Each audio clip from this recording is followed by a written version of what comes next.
Welcome back. और अब बात करेंगे पाकिस्तानी मईशत से मुतालिक। पाकिस्तान के माली बहरान की एक बड़ी वजह हुकूमती कंट्रोल में मौजूद खसारे वाले इदारे हैं। इनमें पाकिस्तान रेलवे है, PIA है, नेशनल हाईवे अथॉरिटी है, पाकिस्तान स्टील मिल और बिजली बनाने वाली कंपनी सर फहरिस्त हैं। 3 साल पहले तक इन इदारों के नुकसानात GDP के 7% के मसावी थे, जो अब कहीं ज़्यादा बढ़ चुके हैं। IMF ने फिस्कल मॉनिटर रिपोर्ट 2023 भी जारी की। IMF की रिपोर्ट में खसारा GDP के 6.5% के बजाय 7.6% रहने की पेशगोई की गई है। और इस साल पाकिस्तान का जो माली खसारा है वो हदफ से 1137 अरब ज़्यादा होने का तखमीना भी लगाया गया है। इंटरबैंक में रुपए के मुकाबले में डॉलर की कदर में कमी का सिलसिला जारी है, जो कि एक बहुत अच्छी चीज़ है। स्टेट बैंक ऑफ पाकिस्तान के मुताबिक आज इंटरबैंक तबादले में कारोबार के अख्ताम पर डॉलर का जो भाव है वो 279 रुपये 51 पैसे है। इंटरबैंक में आज डॉलर का भाव 1 रुपया कम भी हुआ है, जबकि रवां कारोबारी हफ्ते के 3 दिनों में डॉलर 3 रुपये 18 पैसे कम हुआ है। हमने देखा जब से क्रैकडाउन का सिलसिला शुरू किया गया है, उन ग्रे मार्केट्स और ब्लैक मार्केट्स को ख़त्म करने की कोशिशें की जा रही हैं, आए रोज़ कार्रवाइयाँ की जा रही हैं, छापे मारे जा रहे हैं, और वो तमाम लोग जो कि इस गैर कानूनी काम में मुलव्विस थे उनको पकड़ा जा रहा है, उनके खिलाफ सख्त एक्शन लिया जा रहा है। इस हवाले से मजीद बात करेंगे। माहिर मईशत डॉक्टर खाकान नजीब ने हमें ज्वाइन किया है। डॉक्टर साहब, बहुत शुक्रिया आपके वक्त।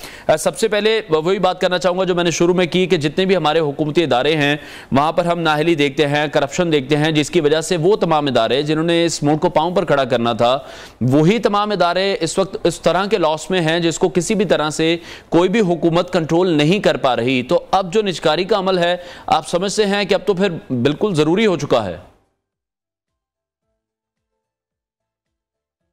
देखिए, पाकिस्तान ने बहुत अरसे से अपना जो फुटप्रिंट है गवर्नमेंट का वो एक्सपैंड किया, और एक्सपैंड इस तरह नहीं किया कि वो हेल्थ और एजुकेशन में एक्सपैंड किया हो। उन्होंने ये फुटप्रिंट जो है एक्सपैंड किया into commercial areas as well. आप एविएशन देखें, आप एनर्जी सेक्टर देखें, रेलवेज का आपने जिक्र किया, इतनी जगह हैं, पेट्रोकेमिकल्स देखें। पाकिस्तान का जो फुटप्रिंट है गवर्नमेंट का वो बहुत एनहांस्ड है, वो बहुत ज्यादा है। इसकी वजह से पाकिस्तान के पास वो मशीनरी तो है नहीं जो हम कमर्शियल एंटिटीज को रन कर सकें। Commercial entities, energy sector, aviation बहुत बड़े नुकसान में है। अगर आप जाके इनका हुजम ही देखें तो आप परेशान हो जाएंगे। एक अंदाजे के मुताबिक 590 अरब का तो सिर्फ पावर सेक्टर का नुकसान एक्सपेक्टेड है इस साल में। इनके जो सर्कुलर डेट्स खड़े हुए हैं वो 5400 अरब के सिर्फ एनर्जी सेक्टर में है। PIA 750 अरब रुपए के नुकसान में है। सर्विस डिलीवरी एफिशिएंसी अपने मसाइल आपको सब प्रेजेंट करती है। अगर इस सारे तनाजुर में आप जायजा लें पाकिस्तान की मईशत का, तो आपको ये अंदाजा होगा कि कुछ काम सरकार को नहीं करने चाहिए। कमर्शियल एंटिटी रन करना सरकार का नहीं है और सरकार को ये काम नहीं करना चाहिए।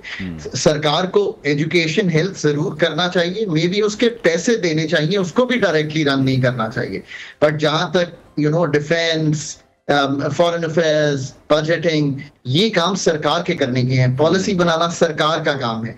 सो इस तनाजुर में, और जब भी हमने ये कोशिश की कि डाइवेस्ट कर सकें, प्राइवेटाइज कर सकें, हमने एक तो कभी कैपेबिलिटी ही नहीं बिल्ड की कि हम वाकई ही इन अदारों को प्राइवेटाइज कर सकें।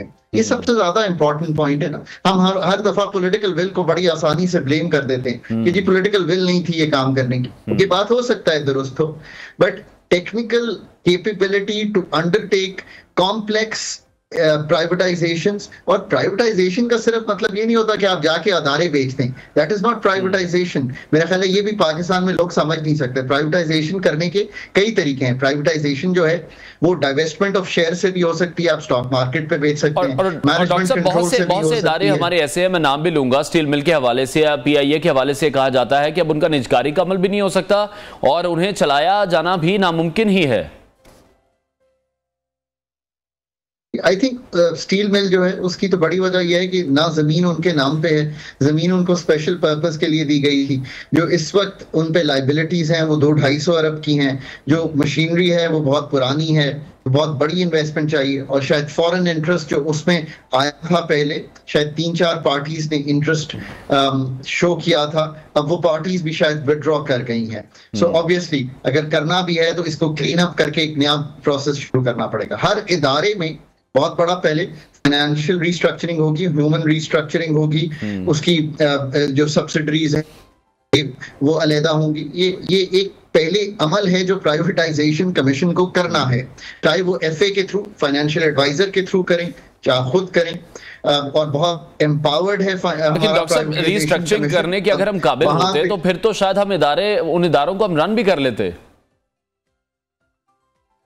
ये बात आपकी बहुत दुरुस्त है, पर प्राइवेटाइजेशन करने के लिए भी आपको कुछ जो जैसे कहेंगे क्लीन अप इदारों की, उनकी जो मतलब इतनी बड़ी डेट और लाइबिलिटीज खड़ी हैं, उनको साफ करना और उनकी क्या इंट्रिंसिक वैल्यू निकलती है वो इन्वेस्टर को दिखाई दे, और फिर आगे कैसे चलना है उनके साथ। सो ये सारी चीजें जो है ये तो करनी पड़ेंगी, ये इतना आसान नहीं होगा। इसीलिए पिछले कई सालों से आप देख रहे हैं कि प्राइवेटाइजेशन ऑलमोस्ट एक जिसे कहेंगे तातुल का शिकार है। ठीक है डॉक्टर साहब, वक्त की जरा कमी है, एक लास्ट कमेंट चाहूंगा, क्विक कमेंट के डॉलर रेट जिस तरह से कम हो रहा है, आपको लगता है कि 250 तक आएगा और पाकिस्तानी मईशत जो है इसको बेहतर असरात मिलेंगे डॉलर के कम होने से?